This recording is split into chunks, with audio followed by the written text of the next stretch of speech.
Ronda Balita, ang programang nagpapapatid sa mga kaganapan sa kapaligiran. Ronda Balita. Mas kailangan natin, nasabi nga nila, 49 million yung ipapasok. Kailangan nating masiguro yung sabihin nating kailangan nating masiguro na nakayakap yung ating mga empleyado, of course, sa PhilHealth.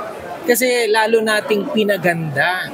Yung konsulta before, ang ganda na ngayon, may rayakap na tayo. So hindi lang tayo natatapos kasi dito sa medicines within the yakap provider, lalabas pa tayo.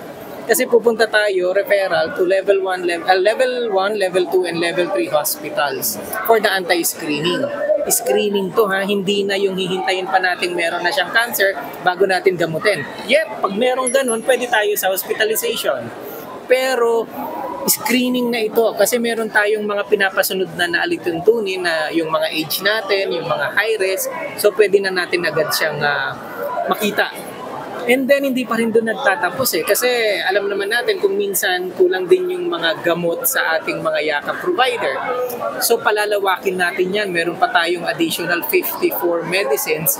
Dito naman, ina-accredit na ngayon natin ang ating mga pharmacy na pwede pong sumali dito sa PhilHealth para po maging accredited pharmacy natin na yung mga gamot na kailangan ng pasyente na pwede pong bilhin sa labas para po lalo siyang gumaling, makukuha na rin po natin. So, pinalawak po talaga yung sinatawag nating yakap. Talagang yaman ng kalusugan. Yun ang mga pharmacists na magiging partner ho ninyo. Kasama ho ba dyan yung mga medyo malalaking multinational companies ho sa mga pharmacy kasi mayroong maliliit na yung malalaki. Para masabi ho natin effective talaga yung medicine na mabibili nila, na ma-avail nila. Kasi ganito yan, meron din tayong mga kinakailangan na dokumento. Of course, the FDA, di ba? And then, yung mga licenses nila. Ang maganda lang kasi dito, marami na po tayong mga accredited pharmacy. Yung Carlos, alam natin, marami na yan. Meron na rin pumapasok ng Medical Depot or Mercury. Marami nang nagsisipasukan. Ang maganda lang kasi dito kasi iisipin natin, bakit gusto nilang pumasok? Unang-una, yung sinasabi ba nating 20,000 ay kakasya? Kakasya po siya. Bakit? Kasi meron po tayong limited. May ceiling po tayo sa medicines. Doon po tayo, halimbawa, paracetamol, nasa 2.50 pesos lang po yun or anything. So, doon po ang negotiation dyan.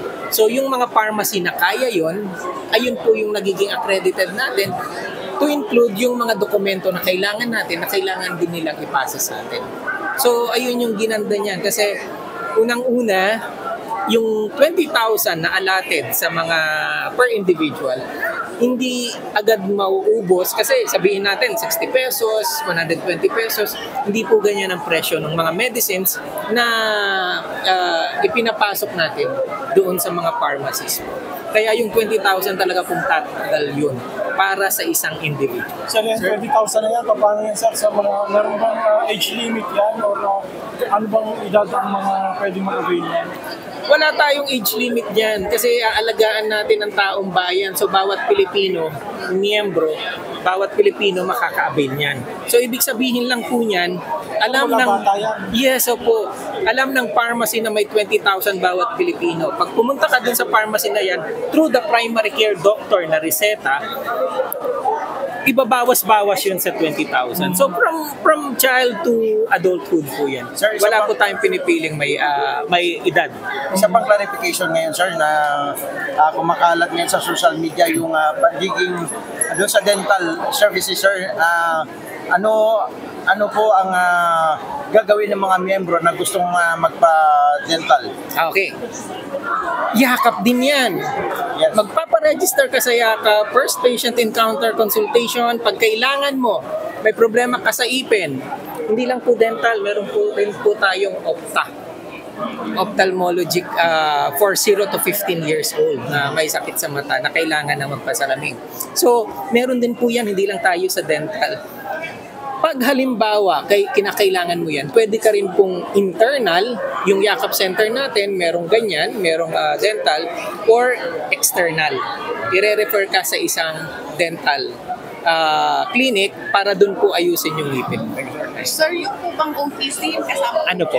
yung mga may autism na mga sakit, yung mga early detect, kasama po ba dyan sa PhilHealth? Ibang ano po yun, hindi po yan sa yakap natin, pero of course through confinement, pwede po yan under the case rate. So kung magkasakit po siya, dun po natin ipapasok through case rate, pero hindi na po siya sa yakap. Wala po sa yakap. Wala po sa yakap. Nandun po tayo sa case rate payment, which is pwede po yan under OECB pag nagkaroon ng emergency. Pwede rin pong inpatient pag na-confine po yung may problem natin sa pag-iisip. Kasi yung early detect, di ba meron na po? Yes po. Ginagawa na po natin yung early detection. Simula pa dati, meron tayong newborn screening sa mga lying in. Bago po yan ilabas, bago ilabas yung pasyente, kailangan po magkaroon ng newborn screening po yung bata. Doon po nadidetect na po yung mga magiging problema later. So maraming salamat.